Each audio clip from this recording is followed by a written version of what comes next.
एप्रिलला मतदान आहे, आपल्या सर्वांना माहिती आहे. लोकसभेच्या निवडणुकीचं मतदान आहे ही आपल्या सर्वांना माहिती आहे. आणि लोकसभेचं महत्त्व आपल्यापैकी अनेकांना माहिती आहे. परंतु सगळ्यांना समजावं म्हणून दोन विषय या बाबतीत मी आवर्जून मांडणार आहे. लोकसभेच्या माध्यमातून आपल्याला सर्वोच्च व्यासपीठावरती आपल्या अडचणी मांडता येतात. नागरसोगा गावाची अडचण, औसा तालुक्याची अडचण, लातूर जिल्ह्याची अडचण, महाराष्ट्र राज्याची अडचण आणि देशाची देखील अडचण आपल्याला लोकसभेमध्ये मांडता येते. देशाच्या स्तरावरती या विषयाची चर्चा होते आणि देशाच्या स्तरावरती मोठे निर्णय घेतले जातात. उद्या आपल्या औसा तालुक्यामध्ये एखादा मोठा प्रकल्प आणायचा असेल, टिंबीचा विषय आपल्याला माहिती आहे, तो प्रकल्प अजून तसाच पडू नये. आपण सक्षमपणे तो विषय जर हाताळू शकलो तर नक्की पुढच्या काळामध्ये त्या टिंबीच्या जमिनीवरती सौर ऊर्जेवर आधारित एक मोठा वीज निर्मिती प्रकल्प येऊ शकतो. परंतु त्यासाठी आपल्याला योग्य व्यक्ती तिकडे पाठवावा लागणार आहे. आपल्या अडचणी सोडवण्यासाठी, केंद्राच्या मोठ्या योजना आणण्यासाठी, केंद्राचा मोठा निधी आणण्यासाठी आपल्याला योग्य व्यक्ती, योग्य पक्ष, योग्य संस्कार, योग्य संस्कृती या सर्व गोष्टी आपल्याला लागणार आहेत. आणि जर तसं नाही झालं तर मग गेले अनेक वर्ष आपण बघतोय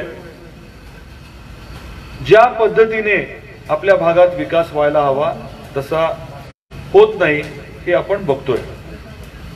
उस्मानाबाद जिल्ह्यामध्ये झालेलं काम आपल्यापैकी अनेकांना नक्की माहिती आहे.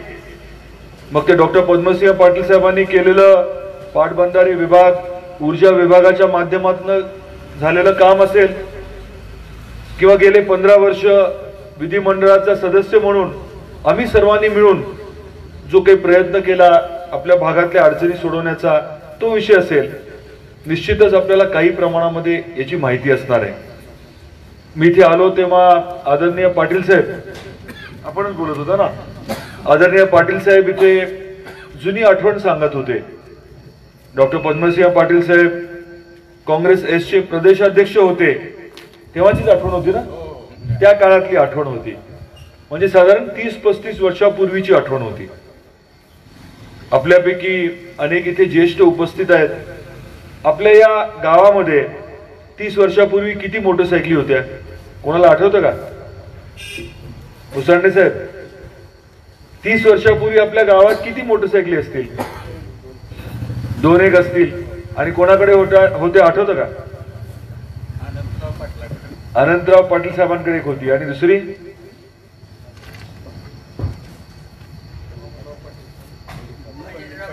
पंडितराव पाटील. मग या 2 पाटलांकडे 2 मोटरसायकली होत्या. आता आपल्या नागरसोग्यामध्ये घरोघरी 2 तरी मोटरसायकली असतील, खरं की नाही? आणि या प्रचंड प्रमाणामध्ये ज्या मोटरसायकली वाढल्या, या गेल्या 5 वर्षातच वाढल्या का? म्हणजे मोदीजींचं भाजप शिवसेनेचं सरकार आलं आणि 5 वर्षात चमत्कार झाला, सगळं काही 5 वर्षात झालं, असं काय आहे का? पण या विरोधकांचा सांगण्याचा हेतू हाच आहे, 70 वर्षात काँग्रेसने काहीच केलं नाही, जे काही केलं ते 5 वर्षात यांनीच केलं, असाच अर्थ झाला ना. 5 वर्षापूर्वी 2014 मध्ये अशीच निवडणूक लागली होती लोकसभेची. टीव्हीवरती, रेडिओवरती, पेपर उघडला की पेपरमध्ये आपल्याला एकच बघायला मिळत होतं, एक मोठं स्वप्न आपल्याला दाखवलं गेलं होतं. आपले दिवस जे आहेत ते बदलणार आहेत, अच्छे दिन येणार आहेत. कोणाला आठवतं का नाही? अच्छे दिन मध्ये जे काही मोठी मोठी आश्वासनं दिली होती त्यातलं तुमच्या आवडीचं सगळ्यात चांगलं आश्वासन कुठलं होतं? सगळ्या प्रत्येक गावात सगळेजण हेच सांगतात, 15 लाखाचं आश्वासन. मोदीजी आपल्यापैकी प्रत्येकाच्या खात्यावरती 15 लाख जमा करणार असा दृढ विश्वास आपल्याला झाला होता. कारण बातम्याच तशा होत्या, जाहिरातीच तशा होत्या, भाषणच तशी होती. आणि स्वाभाविकपणे या भूलभुलैयामध्ये आपण गोंधळून गेलो, मतदान केलं आणि केंद्रात आणि राज्यात भाजप आणि शिवसेनेचं सरकार आलं. गेल्या 4.5 वर्षामध्ये आपल्याला खरंच न्याय मिळाला का? गेल्या 4.5-5 वर्षामध्ये खरंच आश्वासनाची पूर्तता झाली का? बेरोजगारी कमी झाली का? आपल्या गावातल्या किती मुलांना मुलींना रोजगार उपलब्ध झाला? विचारा तुम्ही. महागाई कमी झाली का? आपल्या गावामध्ये आज गॅसचं सिलेंडर मिळतं. सिलेंडरचं कोण म्हणलं? गॅसचं बाबूजी साहेब म्हटले, चेअरमन साहेब बोलले ते खरं आहे. त्यात एक गोष्ट मला अजून आपल्याला सुचवायची आहे. सध्या गॅसचं सिलेंडर कोणी आणले का गावात? विकत आणले तुमच्यापैकी कोणी? 780 ने आणलं. काँग्रेस आणि राष्ट्रवादी काँग्रेसचं सरकार जेव्हा होतं तेव्हा हे सिलेंडर 350 रुपयाला मिळत होतं 2014 मध्ये. आता असं काय झालं 4-5 वर्षामध्ये की सिलेंडरची किंमत दुपटीपेक्षा जास्त झाली? काय झालं? अंबानीला गॅस लागला का? असंच काहीतरी असणार ना. अंबानी अडाणी कोणाला तरी गॅस, त्याला विहीरच म्हणतात ना, इंग्रजीमध्ये गॅसची वेल म्हणतात, मोठा साठा कोणाला तरी गॅसचा मिळाला, असं काहीतरी झालं असेल. त्यामुळे चला स्टोव्ह आणि पाईप आणि रेग्युलेटर फुकट वाटू. इंग्रजांनी असंच केलं होतं बघा. इंग्रजांनी काय केलं होतं? चहापत्ती जी आहे ती सुरुवातीला फुकट वाटली होती, लोकांना सवय करून दिली होती. आणि मग नंतर स्वाभाविकच आहे की काही वर्ष गेल्यानंतर मग चहापत्ती विकायला सुरुवात केली. तसंच गॅसचा स्टोव्ह, गॅसचं रेग्युलेटर आणि पाईप फुकट वाटलं. सुरुवातीला सिलेंडर 350 रुपयाचं होतं. आता सिलेंडर 700च्या वर गेलं. हळूहळू केरोसिन बंद केलं. हे वास्तव आहे. म्हणजे महागाई खरंच कमी झाली का? बेरोजगारी खरंच कमी झाली का? आणि ग्रामीण भागाचा कणा म्हणजे शेतकरी, शेवटी शेतकऱ्याचं उत्पन्न जर चांगलं झालं, शेतकरी समृद्ध राहिला तर ग्रामीण अर्थव्यवस्था चांगली राहते.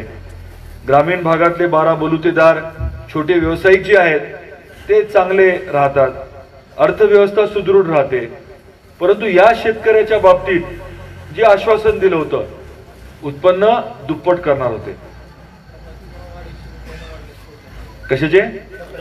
खताचे भाव वाढलेत 250 रुपयाने, परवा दिवशी वाढले. पोत्या मागे 250 ने वाढले. पण महागाई कमी झाली का नाही झाली? आपल्याकडे कांदा वगैरे आहे का नाही? महागाई कमी झाली का नाही?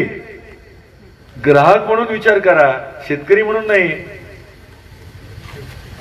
शेतकऱ्याच्या बाबतीमध्ये सन्मान योजना जाहीर केलेली आहे, माहिती आहे तुम्हाला? प्रत्येक शेतकऱ्याचा सन्मान करायचं ठरवलंय. शेतकरी कुटुंबाला 2-2 हजार रुपये पाठवलेत.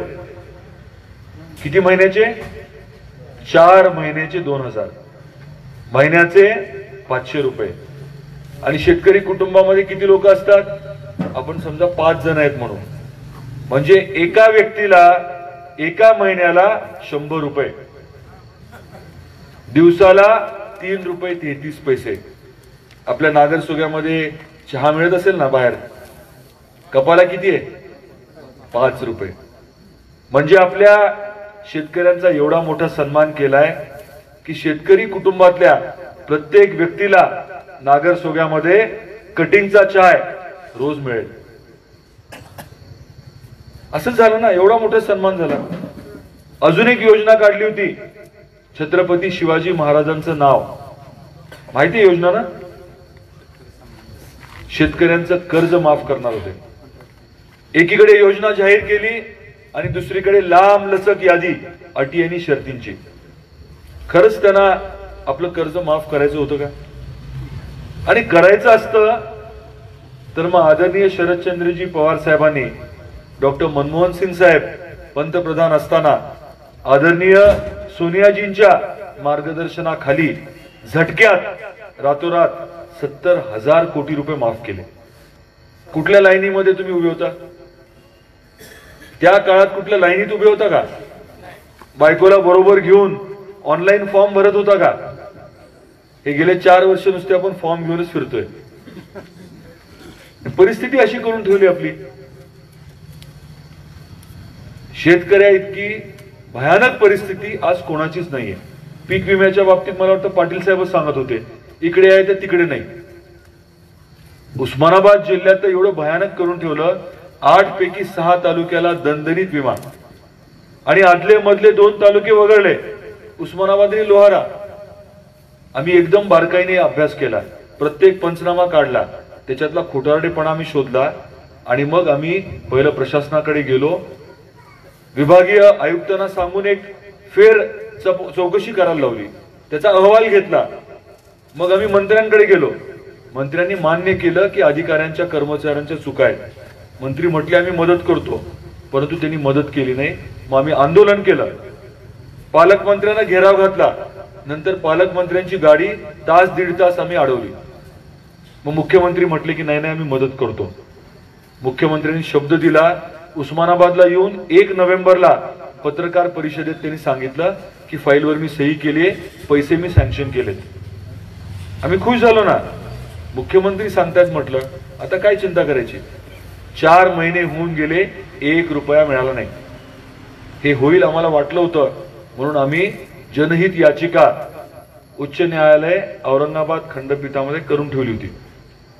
तिथे सरकारने शपथपत्र दिलं. शपथपत्रामध्ये काय म्हटलं? आम्ही जे काही केले ते बरोबर आहे, काहीच चुकीचं नाही, शेतकऱ्याला 1 रुपया देऊ लागत नाही आम्ही. मुख्यमंत्री काय म्हटले उस्मानाबादला येऊन? फाईलवर सही केलीये, चुका आमच्या होत्या, अधिकाऱ्यांच्या होत्या, मी पैसे सँक्शन केलेत, पत्रकार परिषदेत बोलले. आणि 4 महिन्यानंतर उच्च न्यायालयामध्ये लेखी दिलं शपथपत्रात की आम्ही 1ही रुपया देणार नाही. आम्ही काय केलं? फाईल काढली शोधून मंत्रालयातली आणि फाईलचा नंबर कोर्टात दिला. न्यायाधीश महोदयांना विनंती केली की ती फाईल मागून घ्या, सगळं त्याच्यामध्ये आहे, मुख्यमंत्र्यांनी सही केलेला कागद आहे. मग सरकारने काय उत्तर दिलं असेल? एकीकडे सर्वोच्च न्यायालयामध्ये ती राफेलची फाईल, राफेल माहिती आहे तुम्हाला? बऱ्याच जणांना माहिती नसेल, मोठा विषय. एकीकडे ती राफेलची फाईल दिल्लीत गायब झाली आणि दुसरीकडे आमच्या उस्मानाबाद आणि लोहारा तालुक्याच्या पीक विम्याची फाईल मुंबईमध्ये मंत्रालयात गायब झाली. आम्ही पाठपुरावा करणार आणि ते पैसे घेतल्याशिवाय बिलकुल स्वस्त बसणार नाही. 100% ते पैसे मिळणार. परंतु एवढी लांब लचक तुम्हाला कहाणी मी का सांगितली? या लोकांची मानसिकता समजून घ्या. आपल्या फायद्याचे नाही येते हे तुम्हाला सांगण्यासाठी मुद्दाम एवढं सगळं मी रामायण सांगितलं. रामायणावरनं आठवलं, मध्ये या शिवसेनावाल्यांनी पहिले मंदिर फिर सरकार म्हटले होते, आठवते तुम्हाला? प्रत्येक स्टेजवरती प्रभू रामचंद्रांची प्रतिमा होती, छत्रपती शिवाजी महाराजांच्या प्रतिमेच्या शेजारी. आठवतं तुम्हाला? आता ती प्रभू रामचंद्रांची प्रतिमाही गेली, मंदिराचा विषय बाजूला गेला. म्हणजे शेवटी भावनिक आवाहन करायचं, तेवढ्यापुरतं आपली राजकीय पोळी जी आहे ती आपण भाजून घ्यायची, तात्पुरता राजकीय फायदा करून घ्यायचा, एवढ्यापुरतं मर्यादित यांचा विचार आहे. बऱ्याच गोष्टी मी आपल्या सर्वांच्या समोर मांडलेल्या आहेत. आपले आदरणीय लाडके नेते आमदार बसवराजजी पाटील साहेब आता आलेले आहेत आणि वेळेची मर्यादा लक्षात घेऊन मी आता जास्त लांब काही बोलणार नाहीये. टाळ्यांच्या गजरात आपण आदरणीय बसवराजजी पाटील साहेब यांचं स्वागत करूया.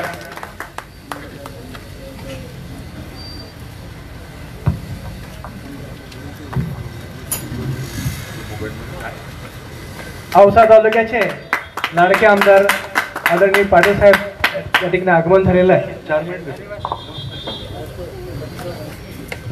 तर मी आता आपल्याला हेच सांगत होतो की जे मुद्दे मी मांडलेत त्याच्यातनं या भाजप शिवसेना सरकारची मानसिकता आपल्याला कळते.